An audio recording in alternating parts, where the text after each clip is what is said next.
बिस्मिल्लाहिर्रहमानिर्रहीम। Unit 9 congruent triangles. Congruent triangles में हम एक्सरसाइज 9.2 सोल्व करेंगे। एक्सरसाइज 9.2 सोल्व करने से पहले हम थ्योरम सोल्व करेंगे, थ्योरम 9.1.2। ये थ्योरम बहुत इंपॉर्टेंट है क्योंकि इसी से ही रिलेटेड हमारे पास एक्सरसाइज 9.2 के क्वेश्चंस हैं, वो हम देखेंगे। और ये थ्योरम जो है कि बहुत इंपॉर्टेंट है, पेपर्स के पॉइंट ऑफ व्यू से भी बहुत ज़्यादा इंपॉर्टेंट है क्योंकि पेपर्स में आने के चांसेस बहुत ज़्यादा होते हैं इस तरह के थ्योरम्स के। तो लिहाजा हम देखते हैं कि इस थ्योरम में हमसे क्या कहा गया है। इस थ्योरम में हमसे कहा गया है कि if two angles of a triangle are congruent then sides opposite to them are also congruent. तो इस थ्योरम में हमसे ये कहा गया है कि अगर एक ट्रायंगल के दो एंगल्स अगर कॉन्ग्रुएंट होते हैं तो उन एंगल्स की जो ऑपोजिट साइड्स होती हैं वो भी कॉन्ग्रुएंट होंगी। ठीक है, तो मैं यहाँ पर जो है कि एक ट्रायंगल बना देता हूँ। ये ट्रायंगल मैंने बनाया, ट्रायंगल ए बी सी। तो ये ट्रायंगल ए बी सी, तो मैं कहता हूं कि इस ट्रायंगल ए बी सी की ये जो दो एंगल हैं, ये दोनों एंगल यानी एंगल बी और एंगल सी, ये दोनों एंगल क्या है, कॉन्ग्रुएंट हैं। तो इन एंगल्स की ऑपोजिट साइड्स भी कॉन्ग्रुएंट होंगी, ये हमें प्रूव करना है। यानी एंगल बी की ऑपोजिट साइड ए सी है और एंगल सी की जो ऑपोजिट साइड है वो क्या है, ए बी है, तो ये भी कॉन्ग्रुएंट होंगी। यानी साइड ए बी और साइड ए सी भी कॉन्ग्रुएंट होंगी, ये हमें प्रूव करना है। तो हमें यहाँ जो गिवन है वो क्या है, हमें जो गिवन है वो है इन ट्रायंगल ए बी सी। इस ट्रायंगल ए बी सी में हम देखते हैं कि हमें जो गिवन है वो क्या है, एंगल बी कॉन्ग्रुएंट है एंगल सी के।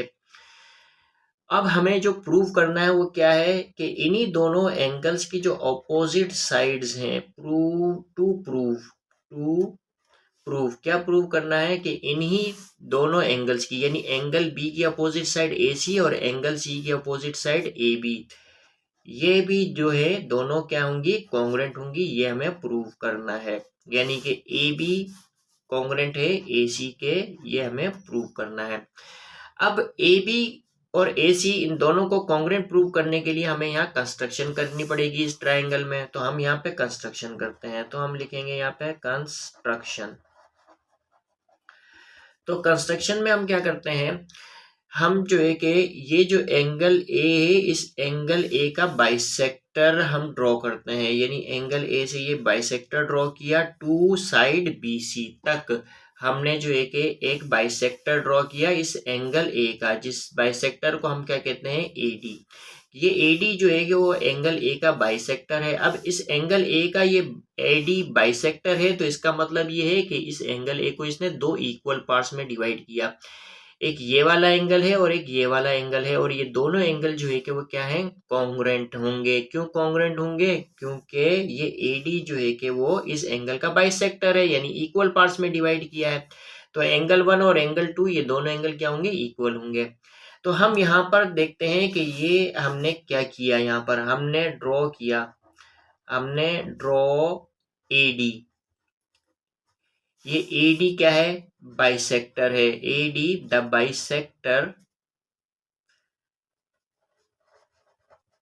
बाइसेक्टर ऑफ एंगल ए, ये एंगल ए का बाइसेक्टर है एडी। ये हमने ड्रॉ किया, कहां तक ड्रॉ किया, टू बीसी तक, साइड बीसी तक हमने ड्रॉ किया। ठीक है, 8 पॉइंट डी, कौन से पॉइंट तक, पॉइंट डी तक। ठीक है, तो ये हमारी कंस्ट्रक्शन हो गई। अब जो है कि हमें प्रूफ करना है, अब सबूत देंगे हम। क्या सबूत देंगे, किस बात के लिए हम सबूत देंगे, हम इस बात के लिए सबूत देंगे कि ये जो साइड ए बी है ये साइड ए सी के कॉन्ग्रुएंट है। तो इसके लिए हम जो है कि यहाँ पे स्टेटमेंट्स देंगे, और जो भी हम स्टेटमेंट्स देंगे उसका हम रीजन भी देंगे। तो अब हम यहाँ पे देख सकते हैं कि हमारे पास ये जो ट्रायंगल ए बी डी और ट्रायंगल ए सी डी, इन दोनों ट्रायंगल्स की कोरिस्पोंडेंस देखते हैं। तो इन ट्रायंगल ए बी डी और ट्रायंगल ए सी डी, इन दोनों ट्राइंगल यानी ट्राइंगल ABD और ट्राइंगल ACD, इन दोनों की हम कोरेस्पॉन्डेंस देखते हैं। तो इसमें हम देखते हैं कि ये जो एंगल B है, ये जो एंगल B है ये कॉन्ग्रुएंट है एंगल C के। तो एंगल B एंगल C के क्यों कॉन्ग्रुएंट है? क्योंकि यही तो हमें गिवन है। तो हम कहेंगे कि यहाँ पे रीजन क्या देंगे, ये गिवन है हमें। इसी तरह से हम देखते हैं कि ये जो एंगल 1 है ये एंगल 2 के कॉन्ग्रुएंट है, एंगल 1 कॉन्ग्रुएंट है एंगल 2 के। अब एंगल 1 एंगल 2 के क्यों कॉन्ग्रुएंट है? क्योंकि ये जो AD है वो इस एंगल A का बाइसेक्टर है। तो दो इक्वल पार्ट्स में इस एंगल को डिवाइड किया है, एंगल A को। तो लिहाजा जो है कि एंगल 1 कॉन्ग्रुएंट होगा एंगल 2 के। तो रीजन क्या लिखें? क्योंकि ये जो AD है वो क्या है, AD is the bisector of angle A, angle A का क्या है, बाइसेक्टर है। अब जो है हम यहाँ देखते हैं कि ये जो ट्राइंगल ABD और ट्राइंगल ACD, इन दोनों ट्राइंगल में ये जो साइड AD है वो कॉमन है। तो यानी कि ये AD अगर कॉमन है तो ये AD के कॉन्ग्रुएंट होगी, साइड AD के कॉन्ग्रुएंट होगा। ठीक है, तो लिहाजा जो है कि हम यहाँ पे क्या लिखेंगे, इसका रीजन कि ये कॉमन है दोनों ट्राइंगल्स में, यानी ट्राइंगल ABD और ट्राइंगल ACD में ये जो AD क्या है, कॉमन है। अब हम यहाँ पे देख सकते हैं कि जब हमने इन दोनों ट्राइंगल ABD और ट्राइंगल ACD की कॉरेस्पॉन्डेंस देखी तो उस कॉरेस्पॉन्डेंस में एंगल B एंगल C के कॉन्ग्रुएंट, एंगल 1 एंगल 2 के कॉन्ग्रुएंट और साइड AD के कॉन्ग्रुएंट है। तो एंगल साइड के तहत हम कह सकते हैं कि ये दोनों ट्राइंगल यानी ट्राइंगल ABD कॉन्ग्रुएंट है ट्राइंगल ACD के। अब ट्राइंगल ABD ट्राइंगल ACD के क्यों कॉन्ग्रुएंट है? एंगल साइड के तहत, यानी कि हम यहाँ पे लिखेंगे एंगल साइड पोस्टुलेट्स के तहत जो है ये दोनों ट्राइंगल्स क्या होंगे, कॉन्ग्रुएंट होंगे। अब जब ये दोनों ट्राइंगल्स कॉन्ग्रुएंट है यानी ट्राइंगल ABD और ट्राइंगल ACD ये दोनों ट्राइंगल्स कॉन्ग्रुएंट है तो इनकी कोरेस्पॉन्डिंग साइड्स जो होंगी, यानी कि AB की कोरेस्पॉन्डिंग साइड्स क्या है, AC है, ये भी कॉन्ग्रुएंट होगी, यानी कि AB कॉन्ग्रुएंट होगी AC के, यानी साइड AB कॉन्ग्रुएंट है साइड AC के। क्यों कॉन्ग्रुएंट है? क्योंकि ये दोनों ट्राइंगल्स अगर कॉन्ग्रुएंट हैं तो इसका मतलब ये है कि ये जो AB है ये AC के कॉन्ग्रुएंट होगा, साइड AB साइड AC के कॉन्ग्रुएंट होगी। तो लिहाजा हम यहाँ पे क्या लिखेंगे, बाय कॉन्ग्रुएंस ऑफ ट्राइंगल, क्योंकि ये दोनों ट्राइंगल कॉन्ग्रुएंट है तो लिहाजा हम यहाँ पे इसका रीजन क्या लिखेंगे, by congruence of triangle of triangles, क्योंकि दोनों ट्राइंगल्स जो हैं कि वो क्या है, कॉन्ग्रुएंट है, तो लिहाजा इसके कोरेस्पॉन्डिंग पार्ट्स भी कॉन्ग्रुएंट होंगे।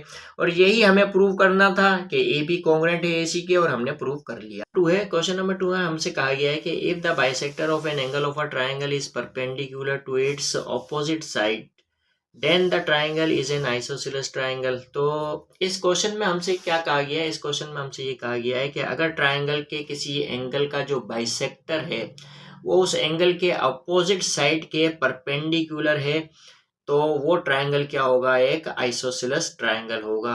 मैं फिगर बनाता हूँ, यानी कि एक ट्राइंगल बनाता हूँ और ट्राइंगल बना के आपको समझाता हूँ यहाँ पर कि इस क्वेश्चन में हमसे क्या कहा गया है। ये एक मैंने ट्राइंगल बनाया और ट्राइंगल ABC एक ट्राइंगल बनाया मैंने, ठीक है बेटा, ये ABC एक ट्राइंगल बनाया। इस ट्राइंगल में मैं कहता हूँ ये जो एंगल A है, इस एंगल A से मैं एक बाइसेक्टर बनाता हूँ AD। तो AD जो है कि वो इस एंगल A का बाइसेक्टर है, और इस एंगल A के अपोजिट साइड पर, इस एंगल A का जो अपोजिट साइड है वो क्या है, BC है। इस BC के परपेंडिकुलर है ये बाइसेक्टर AD। तो अब परपेंडिकुलर है तो इसका मतलब है कि ये दोनों एंगल इक्वल होंगे। अब ये जो बाइसेक्टर AD है इस एंगल A का बाइसेक्टर है, तो लिहाजा इस एंगल A को दो इक्वल एंगल्स में इसने डिवाइड किया है, तो इसको मैं एंगल 1 कह देता हूँ, एंगल 2 और इसको मैं एंगल 2 कहता हूँ। ये दोनों एंगल्स इक्वल होंगे। क्यों इक्वल होंगे? क्योंकि AD इस एंगल A का बाइसेक्टर है। बाइसेक्टर का मतलब दो इक्वल पार्ट्स में इसने डिवाइड किया है, इस बाइसेक्टर एडी ने इस एंगल ए को।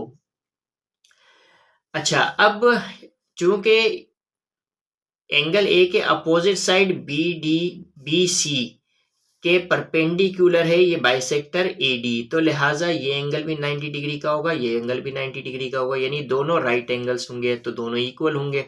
इस एंगल को मैं एंगल 3 कहता हूँ, इस एंगल को मैं एंगल 4 कहता हूँ। अब हमें यहाँ पर ये प्रूव करना है कि ये जो ट्राइंगल ए बी सी है ये एक आइसोसेलेस ट्राइंगल है, ये हमें प्रूव करना है। तो मैं यहाँ लिखूंगा गिवन।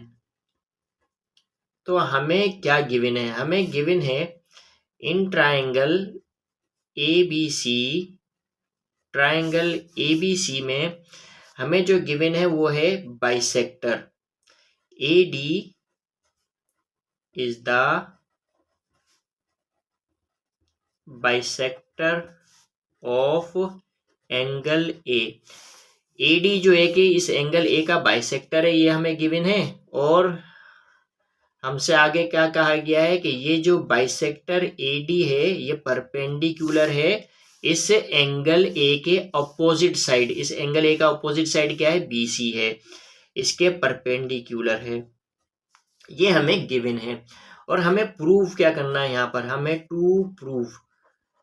हमें ये प्रूव करना है कि ये जो ट्राइंगल ABC है ये एक आइसोसेलेस ट्राइंगल है, यानी triangle ABC is an isosceles triangle. ये हमें जो है कि वो प्रूफ करना है। तो अब हम यहाँ पे लिखेंगे प्रूफ, यानी कि सबूत देंगे। टू प्रूफ का मतलब साबित करना, और प्रूफ का मतलब जिस बात को साबित करने के लिए हम जो सबूत देते हैं उस सबूत को हम क्या कहते हैं? प्रूफ कहते हैं। ये हमें पता होना चाहिए। अब इस प्रूफ यानी कि सबूत देने के लिए हम यहाँ पर जो है कि कुछ स्टेटमेंट्स लिखेंगे, और जो भी स्टेटमेंट्स लिखेंगे उसका हम रीजन भी देंगे, उसके हम रीजंस भी देंगे। अब हम यहाँ पे देख सकते हैं ये ट्राइंगल ABD और ट्राइंगल ACD, इन दोनों की कोरेस्पोंडेंस देखते हैं हम। इन ट्राइंगल ABD और ट्राइंगल ACD, इन दोनों ट्राइंगल्स की हम कोरेस्पोंडेंस देखते हैं। इन दोनों ट्राइंगल यानी ट्राइंगल ABD और ट्राइंगल ACD की कोरेस्पोंडेंस में हम देखते हैं कि ये जो एंगल 1 है ये एंगल 2 के कॉन्ग्रुएंट है, एंगल 1 कॉन्ग्रुएंट है एंगल 2 के। इसका क्या रीजन लिखें? क्यों एंगल 1 एंगल 2 के कॉन्ग्रुएंट है? क्योंकि हमें जो गिवन है वो क्या गिवन है कि ये जो AD है वो इस एंगल A का बाइसेक्टर है, तो इसका मतलब ये है कि ये एंगल 1 एंगल 2 के कॉन्ग्रुएंट हुआ। तो हम रीजन क्या लिखेंगे कि ये जो AD है is the bisector of angle A। ऐसा हमें क्या है? गिवन है। ये हमें क्या है? गिवन भी है। यहाँ पे देख सकते हैं AD is the bisector of angle A। अब जो है हम देख सकते हैं कि ये ट्राइंगल ABD और ट्राइंगल ACD, इन दोनों ट्राइंगल में ये जो साइड AD है ये कॉमन है। तो हम यहाँ पे लिखेंगे AD कॉन्ग्रुएंट है साइड AD के। क्यों कॉन्ग्रुएंट है? क्योंकि दोनों ट्राइंगल ABD और ट्राइंगल ACD, इन दोनों ट्राइंगल्स में ये AD क्या है? कॉमन है। तो हम यहाँ पे रीजन क्या लिखेंगे? कॉमन है, common in both the triangle. अब जो है हम यहाँ पे देख सकते हैं एंगल 3 एंगल 4 के भी कॉन्ग्रुएंट है, एंगल 3 कॉन्ग्रुएंट है एंगल 4 के। अब एंगल 3 एंगल 4 के क्यों कॉन्ग्रुएंट है? इसलिए कॉन्ग्रुएंट है क्योंकि ये जो बाइसेक्टर AD है ये BC का परपेंडिकुलर है। अब BC के ये परपेंडिकुलर है, यानी AD BC के परपेंडिकुलर है, तो लिहाजा एंगल 3 और एंगल 4 ये दोनों क्या होंगे? राइट एंगल्स होंगे। तो हम यहाँ पे लिखेंगे कि both are right angles, both are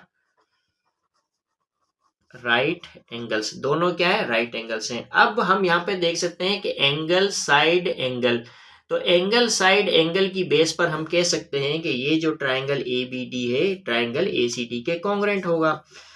तो लिहाजा हम यहाँ लिख सकते हैं कि ये जो ट्राइंगल ABD कॉन्ग्रुएंट है ट्राइंगल ACD के। अब ट्राइंगल ABD ट्राइंगल ACD के क्यों कॉन्ग्रुएंट है? इसलिए कॉन्ग्रुएंट है कि यहाँ एंगल साइड एंगल रूल लग रहा है, ठीक है बेटा। तो यहाँ पे हम लिखेंगे एंगल साइड एंगल पोस्टुलेट्स के तहत हम कहेंगे कि ये दोनों ट्रायंगल जो हैं कि वो क्या है, कॉन्ग्रुएंट हैं। अब अगर ये दोनों ट्रायंगल यानी ट्रायंगल ABD और ट्रायंगल ACD ये दोनों ट्रायंगल्स कॉन्ग्रुएंट हैं, तो इसका मतलब है कि इनके कोरेस्पोंडिंग जो साइड्स होंगी वो भी कॉन्ग्रुएंट होंगी। यानी कि अब ये जो साइड AB है ये साइड AC के कॉन्ग्रुएंट होगी, यानी कि साइड AB कॉन्ग्रुएंट है साइड AC के। क्यों कॉन्ग्रुएंट है? क्योंकि ये दोनों ट्रायंगल कॉन्ग्रुएंट हैं, तो इस ट्रायंगल ABD की साइड AB और इस ट्रायंगल ACD की साइड AC ये दोनों भी कॉन्ग्रुएंट होंगी। तो हम यहाँ पे रीजन क्या लिखेंगे? By congruence of triangle, by congruence of triangles, क्योंकि ये दोनों ट्रायंगल्स क्या है, कॉन्ग्रुएंट है, तो लिहाजा इनकी कोरेस्पोंडिंग साइड्स भी कॉन्ग्रुएंट होंगी। अब हम देख सकते हैं कि ये जो ट्रायंगल ABC है इसमें साइड AB साइड AC के कॉन्ग्रुएंट है, तो लिहाजा अब किसी ट्रायंगल में दो साइड्स अगर कॉन्ग्रुएंट हो तो इसका मतलब है वो ट्रायंगल क्या होगा, आइसोसेलेस ट्रायंगल होगा। तो हम कह सकते हैं हेंस ये जो ट्रायंगल ABC है, triangle ABC is an isosceles triangle,